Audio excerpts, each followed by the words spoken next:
علماء کرام، اور وہاں پہ ایک خاک روب تھا. مجھے انہوں نے کہا کہ یہ اسلام قبول نہیں کرتا، تو میں نے کہا کہ اسلام قبول کرنے کے حوالے سے یہ کچھ کام آپ نے ملحوظ خاطر رکھے؟ انہوں نے کہا نہیں. تو میں نے کہا کہ آپ ایسا کیجئے کہ اس کو اپنے گھر کھانے کی دعوت پہ مدعو کیجئے. تو انہوں نے کہا کہ کھانے پہ ایک خاک روب کو؟ تو میں نے ان سے کہا کہ میں خود بھی اس کھانے میں شریک ہوں گا. جو متین خالد بھائی نے ابھی تھوڑی دیر پہلے آپ سے جو گوشت گزار کی باتیں، تو وہ بڑے خوش ہوئے کہ سنی عبد الوارث بھی آئے گا. جب میں گیا، ہم نے صرف کھانا کھایا، ہم نے صرف بوتل پی، ہم نے عام روٹین کی باتیں کی. اور بسم اللہ الرحمن الرحیم. السلام علیکم دوستو، امید ہے آپ سب خیریت سے ہوں گے. اللہ آپ سب کو ایسے ہی خوش رکھے. دوستو، آج ہم پھر ایک ایسی ویڈیو کے ساتھ حاضر ہوئے ہیں جس میں آپ دیکھو گے کہ کیسے ایک غیر مسلم لڑکا مسلمانوں کے حسن و اخلاق کو دیکھ کر متاثر ہو جاتا ہے اور اسلام قبول کرنے کے لیے مجبور ہو جاتا ہے. جی ہاں دوستو، آپ نے ایسے بہت سے داعی دیکھے ہوں گے جو لوگوں کو اپنے علم کے ذریعے لوگوں کو اسلام کی دعوت دیتے ہیں اور انہیں مسلمان بناتے ہیں. لیکن ہمارے قوم میں کچھ لوگ ایسے بھی موجود ہیں جو علم کے ذریعے نہیں بلکہ اپنے اخلاق کے ذریعے غیر مسلموں کو اتنا امپریس کر دیتے ہیں کہ وہ یہ سوچنے پر مجبور ہو جاتے ہیں کہ اگر یہ لوگ ایسے ہیں تو ان کے نبی کیسے ہوں گے، ان کو گائیڈ کرنے والا کیسا ہوگا اور ان کا رہنما کیسا ہوگا. دوستو، اسی لیے ہم سب کو چاہیے کہ جب ہم کسی غیر مسلم سے ملے تو ہمیں اپنے اخلاق بہترین سے بہترین پیش کر کے دکھانا چاہیے اور شفقت کے ساتھ پیش آنا چاہیے. پتہ نہیں اس کو ہماری کون سی بات پسند آ جائے اور وہ بھی اسلام کو لے کر سیریس ہو جائے. دوستو، ہم آپ کو ابن ماجہ کی ایک حدیث سنانا چاہتے ہیں.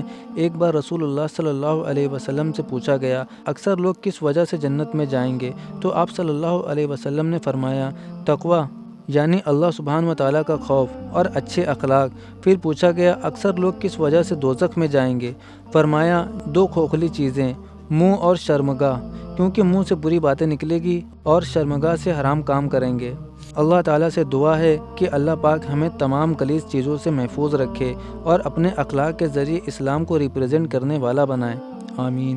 دوستو، اگر آپ نے ابھی تک ہمارے چینل کو سبسکرائب نہیں کیا ہے تو ضرور سبسکرائب کریں، کیونکہ ہم اسی طرح کی نیو مسلم کی سٹوریز لاتے رہتے ہیں.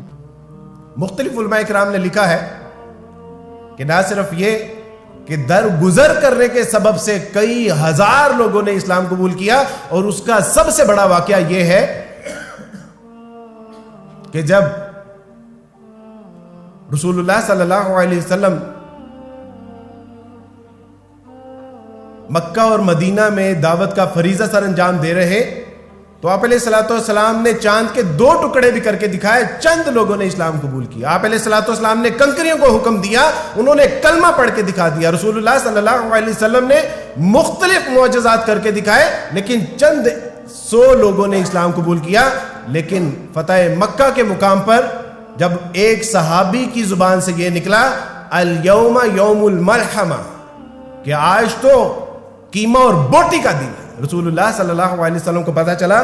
آپ علیہ الصلوۃ والسلام نے کہا کہ نہیں، آج قیمے بوٹی کا دن نہیں ہے، بلکہ آج تو رحم، درگزر اور معاف کرنے کا. اور کیا کہا کہ جو اپنا دروازہ بند کر لے، جو اپنے گھر میں پناہ لے لے، جو حرم میں پناہ لے لے، جو ابو سفیان کے گھر میں پناہ لے لے، ان تمام کو معافی عام ہے. تاریخ لکھتی ہے، احادیث کی کتب میں آتا ہے کہ 7000 لوگوں نے یکمشت اسلام قبول کیا تھا. آپ سوچ رہے ہوں گے کہ یہ واقعات ہمیں کیوں سنائے جا رہے ہیں؟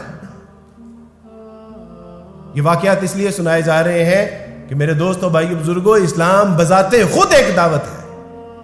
اور جب اسلام بذات خود ایک دعوت ہے تو اگر ہم اسلام کے مطابق زندگی بسر نہیں کریں گے تو ہم سب کچھ تو بن سکتے ہیں، لیکن ایک اچھے مسلمان اور ایک اچھے دائی نہیں بن سکتے.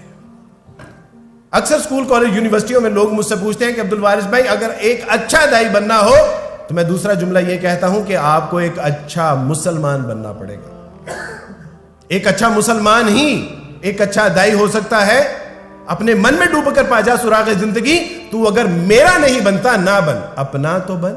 اور آج ہم جو سمجھ بیٹھے ہیں کہ ہمیں شاید اسلام کو ہماری ضرورت ہے، ہمیں اسلام کی ضرورت نہیں ہے، تو علی نے بڑی خوبصورت بات بتا دی کہ اسلام ہمارے ساتھ یا ہمارے بغیر، اس کا تو مقدر ہی جیتنا ہے. لیکن اسلام کے بغیر ہم کبھی نہیں جیت سکتے میرے دوستوں۔ دعوت کے میدان میں تعلقات، اس کی بڑی اہمیت۔ رسول اللہ صلی اللہ علیہ وسلم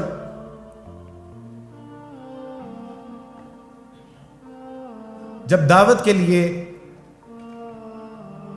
ایک علاقے میں جاتے ہیں اور اس علاقے کے لوگ آپ علیہ الصلوۃ والسلام کے اوپر پتھراؤ کرتے ہیں اور آپ علیہ الصلوۃ والسلام کا سر کا خون جوتوں کے ساتھ پاؤں چپکنے شروع ہو جاتے ہیں، یہاں تک بہتا ہے۔ آپ علیہ الصلوۃ والسلام نڈھال ہو کے ایک باغ میں بیٹھے، اس باغ کے مالک نے کہا اپنے غلام کو اداس کو کہ اداس جائیے، اس ستائے ہوئے شخص کی کوئی مدد کیجیے، اس کو پانی پلائیے، اس کو انگور پیش کیجیے۔ جب انگور پیش کیے، رسول اللہ صلی اللہ علیہ وسلم نے کھانے سے پہلے پڑھا بسم اللہ الرحمن الرحیم۔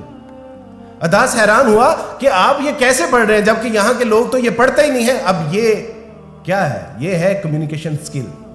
یہاں سے سلسلہ شروع ہوتا ہے کہ آپ نے تعلقات کیسے بنانے ہیں۔ اداس سے پوچھا کہ اداس کیوں؟ یہ تو اللہ کا نام ہے، اللہ وہ جو اس کائنات کا خالق ہے، مالک ہے، رازق ہے، جس نے ہمیں پیدا کیا ہے کوئی کام بھی شروع کرنے سے پہلے۔ لیکن کہا یہاں کے لوگ تو نہیں پڑھتے۔ انہوں نے کہا کہ یہاں کے لوگ نہیں پڑھتے، تم کہاں کے ہو؟ کہا کہ میں تو نینوا کا ہوں۔ کہا کون سا نینوا؟ The second phase of relationship. کہا کہ نینوا؟ کہا کہ نینوا وہی جہاں کے یونس بن متی رسول تھے۔ کہا کہ آپ یونس بن متی کو کیسے جانتے ہیں؟ کہا کہ وہ اللہ کے رسول تھے اور میں بھی اللہ کا رسول ہوں۔ یہ بات سن کے اداس نہایت حیران ہوئے اور رسول اللہ صلی اللہ علیہ وسلم کے ساتھ گفت و شنید کے بعد تب نشست ختم ہوئی جب اداس نے اشہد ان لا الہ الا اللہ و اشہد ان محمد رسول اللہ صلی اللہ علیہ وسلم۔ لاہور کا ایک بہت معروف ادارہ کہ جہاں پر بے شمار علماء کرام، اور وہاں پہ ایک خاک روب تھا۔ مجھے انہوں نے کہا کہ یہ اسلام قبول نہیں کرتا، تو میں نے کہا کہ اسلام قبول کرنے کے حوالے سے یہ کچھ کام آپ نے ملحوظ خاطر رکھے؟ انہوں نے کہا نہیں۔ تو میں نے کہا کہ آپ ایسا کیجئے کہ اس کو اپنے گھر کھانے کی دعوت پہ مدعو کیجئے۔ تو انہوں نے کہا کہ کھانے پہ ایک خاک روب کو؟ تو میں نے ان سے کہا کہ میں خود بھی اس کھانے میں شریک ہوں گا۔ جو متین خالد بھائی نے ابھی یہ تھوڑی دیر پہلے آپ سے جو گوشت گزار کی باتیں، تو وہ بڑے خوش ہوئے کہ چلیں عبد الوارث بھی آئے گا۔ جب میں گیا ہم نے صرف کھانا کھایا، ہم نے صرف بوتل پی، ہم نے عام روٹین کی باتیں کی، اور جب میں جانے لگا تو میرے پاس ایک کاٹریج کا کوٹ تھا۔ میں نے کہا کہ بیٹا آپ موٹر سائیکل پہ ہیں، آپ یہ میرا کوٹ لے جائیے، میں گاڑی میں ہوں، کوئی ایسی بات نہیں۔ اس نے کہا میں آپ کو کیسے واپس کروں گا؟ میں نے کہا واپس نہیں کرنا، یہ آپ کے لیے ہدیہ ہے۔ Very second day he called me, عبد الوارث بھائی آئی وانٹ ٹو امبریس اسلام، میں اسلام قبول کرنا چاہتا ہوں۔ لوگوں کے ساتھ تعلقات بنانا، ان کو اسلام کا پیغام پہنچانا، ان کو مسلمان بنانا، میرے دوستوں بھائیوں بزرگوں، ہمارے ذمے کوشش ہے، کرنا نہیں ہے۔ کرنا تو میرے اللہ نے، کیونکہ اس کائنات کے سب سے بہترین دائی اگر وہ اپنے محبوب چچا جان کو اپنی مرضی سے اسلام قبول نہیں کروا سکے تو اس کا مطلب ہے کہ ہم تو کوئی چیز ہی نہیں۔ لوگوں کو امید دلائیے۔ سہیل بن عمرو رضی اللہ تعالیٰ عنہ کیا کیا تھا؟ رسول اللہ صلی اللہ علیہ وسلم فرمایا کہ سہیل جیسا دانا آدمی، معاملہ فہم آدمی، ذہین اور فتین آدمی، اپنے قوم قبیلے کے فیصلے کرنے والا آدمی، وہ ابھی تک اسلام سے دور ہے۔ کیا تھا؟ یہ امید تھی۔ خالد بن ولید رضی اللہ تعالیٰ عنہ کے بارے میں آتا ہے جب رسول اللہ صلی اللہ علیہ وسلم کے حکم پہ خط لکھا گیا تو اس میں یہ تحریر تھا کہ خالد جیسا جری انسان، بہادر اور اسلام کے بارے میں سب کچھ جاننے کے باوجود وہ ابھی تک اسلام سے دور ہے۔ اور کیا ہوا کہ خط پڑھنے کے بعد نہ صرف ان کا دل نرم ہوا خالد بن ولید کا، بلکہ رسول اللہ صلی اللہ علیہ وسلم کے ہاتھ پہ آ کے اسلام بھی قبول کر لیا۔ کہ ایک شخص غلام خریدنے کے لیے جب بازار جاتا ہے تو بازار میں پوچھتا ہے کہ میاں اگر میں تمہیں خرید لوں تو کیا کھاؤ گے؟ کہا جو کھلائیں گے۔ کہا کیا پیو گے؟ کہا جو پلائیں گے۔ کیا پہنو گے؟ جو پہنائیں گے۔ کہاں رہو گے؟ جہاں رکھیں گے۔ کہا کہ میاں تمہاری کوئی اپنی مرضی بھی ہے؟ کہا وہ غلام ہی کیا جس کی کوئی اپنی مرضی بھی ہو۔ کہتے تو ہم یہ ہیں کہ ہم عبداللہ ہیں، ہم غلام رسول ہیں، لیکن کام غلام رسول والے ہیں؟ کیا کام عبداللہ والے ہیں؟ میرے دوستوں بھائیو بزرگوں، اگر آپ دائی بننا چاہتے ہیں تو آپ کو ایک اچھا مسلمان بننا ناگزیر ہے۔ ایک شخص انٹرویو کے لیے جاتا ہے اور انٹرویو کے لیے وہ کمرے میں داخل ہوتا، ایک بلڈنگ میں داخل ہوتا ہے تو ایک گملہ گرا ہوا دیکھتا ہے، اس کو اٹھاتا ہے، آگے جاتا ہے تو باسکٹ گری ہوئی ہے، کچھ کاغذ گرے ہوئے ہیں، کاغذ کو اٹھاتا ہے، باسکٹ میں ڈالتا ہے، اسٹیر میں کچھ ڈاٹس لگے ہوئے ہیں چائے کے، ان کو صاف کرتا ہے، کپ کو اٹھاتا ہے، باسکٹ میں پھینکتا ہے، آگے جاتا ہے، کولر ہے اور کولر کے اندر سے پانی ٹپ ٹپ ٹپ گر رہا ہے، اس کو بند کرتا ہے اور جب وہ ناک کرتا ہے، may I come in sir؟ انہوں نے کہا یس کم ان۔ وہ اندر جاتا ہے تو اس کو کہتے ہیں سر دس از یور اپوائنٹمنٹ لیٹر، کل سے آپ جاب جوائن کر سکتے ہیں۔